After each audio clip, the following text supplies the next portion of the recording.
Hey guys, John V from Phone Arena here. You're watching our video review of the Satechi Smart TV Box. Essentially, it's a digital media player that converts any television to a smart TV so you can have access to a wide array of functions, and it's powered by Android.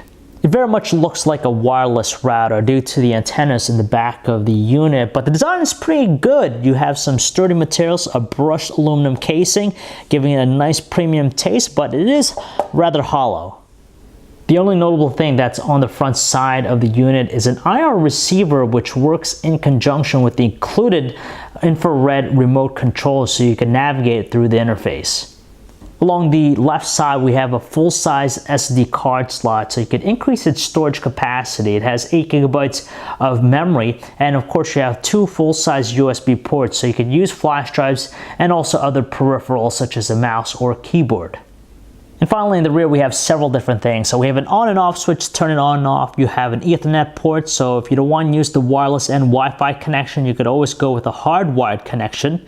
You have one optical audio jack right here connection. You have the HDMI port, an audio port here, a micro USB port for service and support, and finally the power connection. So here's the accompanying remote that comes with the unit. Now it's powered by 2 AAA batteries. Sadly though, they don't come include the packaging, so you have to pick them up yourself. The remote control is pretty basic. You just got to remember to point it right at the unit just because it relies on IR connection. And you have some basic controls here. You have a numerical pad, some media controls, some of the Android menu buttons, and a navigational pad right here. So as far as navigating around the interface, it's okay, but it would be better if there was a Bluetooth connectivity with the unit. Unfortunately, it doesn't come incorporated with that, but it has the USB ports, and it says that it's able to actually work with several different USB Bluetooth adapter dongles. So if you have one, you could use it, but the thing with that is that you have to actually pick up the Bluetooth drivers for Android 4.2 and install them, and for the average consumer, that's going to be a process in itself. Once it's connected to a television setup, this is the interface that we're greeted to, and we gotta say it's pretty convincing, unlike some other smart TV interfaces out there. Now, it is running customized version of Android 4.2.2 Jelly Bean, and it works really well with a television. You can see how it's laid out. On the left side, you have different panels and really nice layout in general. One of the cool things about the Satechi TV box is that it has access to the Google Play Store, so you're going to have access to the wealth of applications, services, and even games that's available on pretty much any Android device.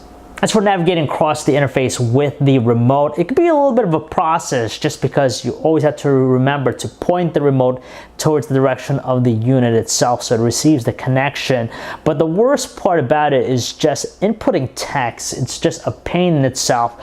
What you got to do is actually go to the keyboard. Once the keyboard's up, you got to use, just move around the layout to actually input all the stuff you want to. And naturally, it is, if you're going to type something that's pretty long, it's going to be a pain doing it.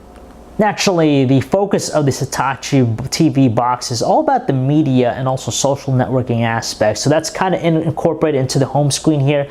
You could tell Facebook, you have Flickster apps on board. If you go to the video section, you could see all the video services that are preloaded with the device. You have access to YouTube. You could search for content.